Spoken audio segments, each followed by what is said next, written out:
Hello everybody, welcome to my channel. Today let's go on our topic about brain and neuron.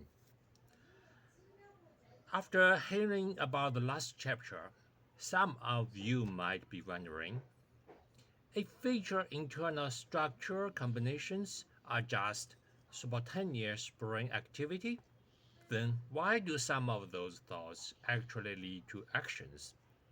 Great question. Let's break this down. Imagine this.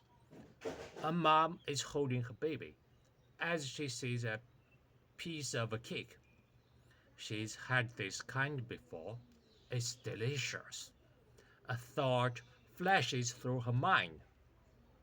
Should I get a slice for my baby?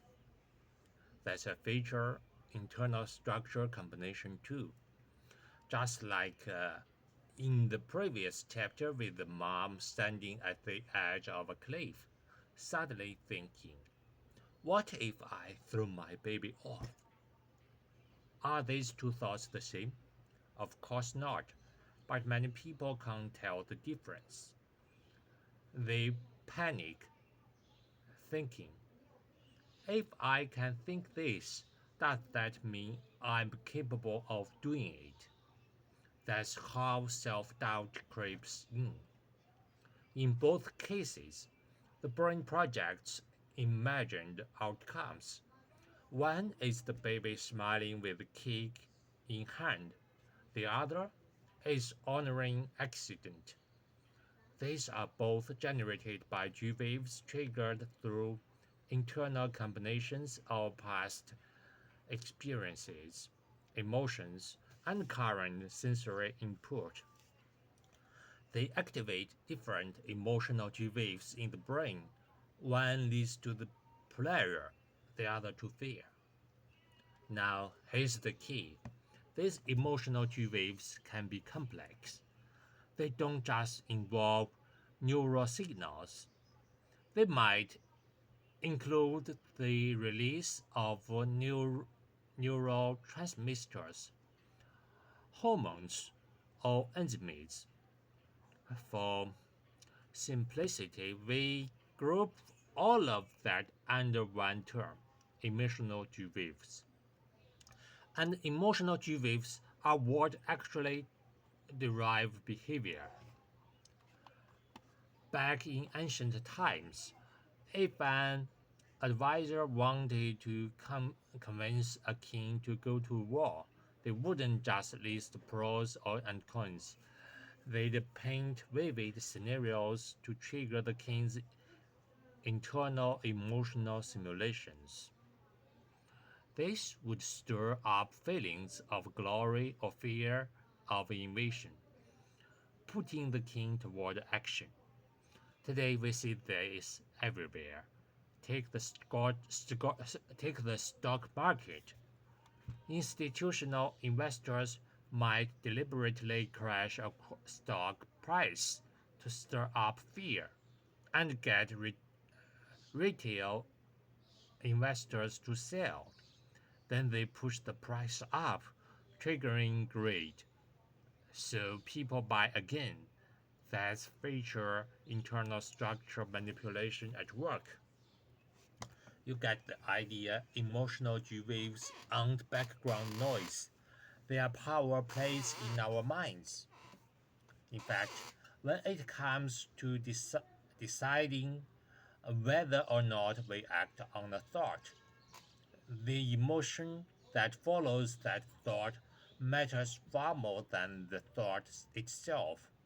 We call emotions like joy, excitement, longing, and affection attractive emotions because they tend to lead to approach behaviors. On the flip side, fear, anger, disgust, or sadness are aversive emotions, pushing us toward avoidance. So, back to the big question. Why do some internal combinations result in action? Because the thought that's generated stirs up strong, attractive emotions, and those emotions win out in the vector effect of behavior generation. If the thought stirs up an aversive emotion instead, it's not that something's wrong with you.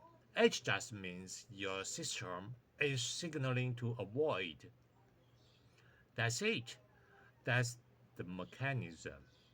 So, if you're being haunted by dark, instructive thoughts, you can finally let go of the guilt.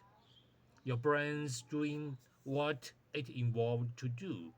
And if you're asking, wouldn't it be better if I didn't have all these weird thoughts to begin with? Well, maybe. But here's the catch.